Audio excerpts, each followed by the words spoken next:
What is up, guys? Welcome back to another episode of Simple Living Outdoors. This is Lunch with Joe. This is going to be a fairly quick episode. It is just discussing a tactic that most beginner anglers should know. We all know about the Wacky Rig. It's super effective. They're never not in the mood for a Wacky Rig. You can fish it shallow and you can fish it deep. It'll just take a little while to get down there. But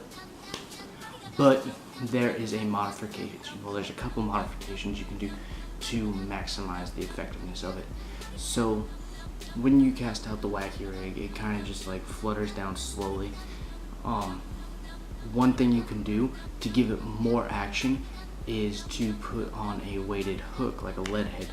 It can be anything from a 1/32 of an ounce to 1/8 of an ounce. I wouldn't go above 1/8. And that'll make it go down, it'll make it sink faster, it'll increase its rate of fall, but it'll also increase the action with the Senko itself, which will in turn get more attention from the bass. So that's one huge thing you can do. Also, one big thing that you should be doing is you should invest in a Wacky Rig tool. It's basically just a hollow tube with O-rings on it. You slide the Senko on, you roll the O-ring onto the Senko halfway through, and you hook it through the Senko barely and through that O-ring, and instead of getting 2, maybe 3 fish off of one Senko, you can get 5 or 6 fish. I think the longest I've gone with a Senko with that tool on was 7 fish, which is incredible. And especially after one side is totally burnt out, you can just flip it over and use the other side because it's all held together with that O-ring. So that combined with the weighted Wacky Rig is a hard combo to beat, especially for beginning anglers, because you can use it on a spinning combo and it will work almost anywhere. I've seen guys use this tactic and outfish some of my more experienced friends just because there's never a wrong time that you can use a Senko. If there is, then I haven't seen one. You can throw it into the shallows when they're really feeding heavily on shad. You can throw it onto beds when they're spawning. It's a very, very versatile rig.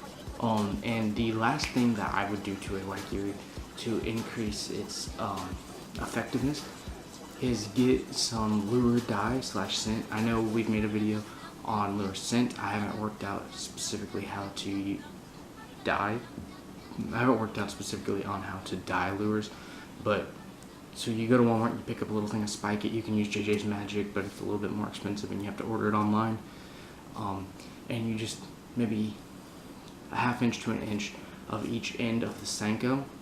That way they have that glowing tip, and that way it'll have the glowing tip for when it wriggles down in the water, and it will be super visible, super effective.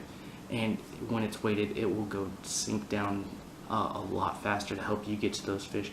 Maybe you're fishing off a steep ledge or something like that, where a faster rate of fall will really help you, because if not, you're going to be waiting there all day for your Senko to reach the bottom. You're going to get a bite, you're going to reel it back up, and then you're going to cast out, and you're going to have to wait hours for it to get back down.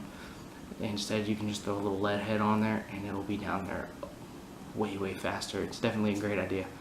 So that is pretty much today's episode. Just taking a simple Wacky Rig, modifying it to turn it into an even better fish catching machine. If you like this video, go down there and hit that like button, and while you're down there, go over and hit that subscribe button. That way you're entered into the next giveaway. And until then, I will see you guys next time I post. Yeah.